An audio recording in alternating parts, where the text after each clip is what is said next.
ja mäletan, et kui kehvas seisus oli kogu see Narva maantee, et oli tõesti piinlik selle üle ja õnneks õnnestus meil riigiga kokku leppida, saime 1 000 000 eurot selle esimese etapi jaoks, nüüd on see eelmisel aastal sai valmis ja nüüd on siis hea uudis see, et saime järjekordselt toetuse riigilt ja nüüd siis hakkab lähipäeval järgmise etapi ehitus, ehk siit Konsumist kuni Narva maantee lõpuni.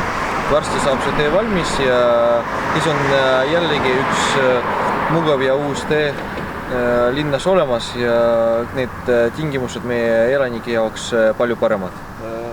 Muidugi me käisime siin täna ja vaatasime, et ega see kogu see asi, mis on siia ehitatud praeguseni, ka ideaalne ei ole. Kohati on vaja parandada, et eriti kõnniteede osas ei ole igal pool väga hästi tehtud. Nii et sellega tuleb arvestada järgmise etapi ehitamisel, et ametnikud peavad seda rohkem jälgima, et oleksid need maasõidud ja pealesõidud võimalikult mugavad ja sujuvad. Ja loomulikult on vaja parandada seda, mis on valesti tehtud. Да, сегодня мы продолжаем благоустройство города в части дорог. Как сказал депутат парламента Мартин, что мы действительно закончили в прошлом году первую часть Нарва.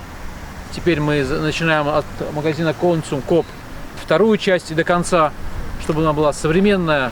Как должна быть в региональном центре современная дорога с пешеходной зоной, безопасной, удобно, чтобы можно было использовать современные транспортные средства и чтобы чувствовать себя действительно в цивилизованном мире.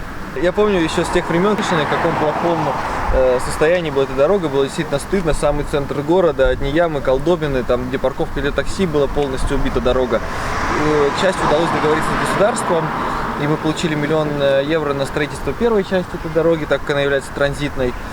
После чего теперь уже новость хорошая заключается в том, что получили государство вторую часть, уже заключены все договора, проведены конкурсы, и уже в ближайшие дни здесь появится техника, начнется ремонт, или, скажем так, строительство, даже реконструкция второй части Нарва-Манты. И она вот отсюда от Консума пойдет до конца, и вся дорога будет сделана, и будут опять-таки хорошие условия для использования дороги для жителей, для автомобилистов, для пешеходов и для тех, кто использует легкие транспортные средства, например, самокаты, велосипеды. И сегодня мы проехали тоже на самокатах, посмотрели все здесь тротуары еще раз. И, конечно, есть некоторые недочеты, особенно это касается пешеходных дорожек, где съезды, заезды не совсем правильно сделаны. Это надо обязательно учесть при строительстве второго этапа, чтобы не было этих ошибок.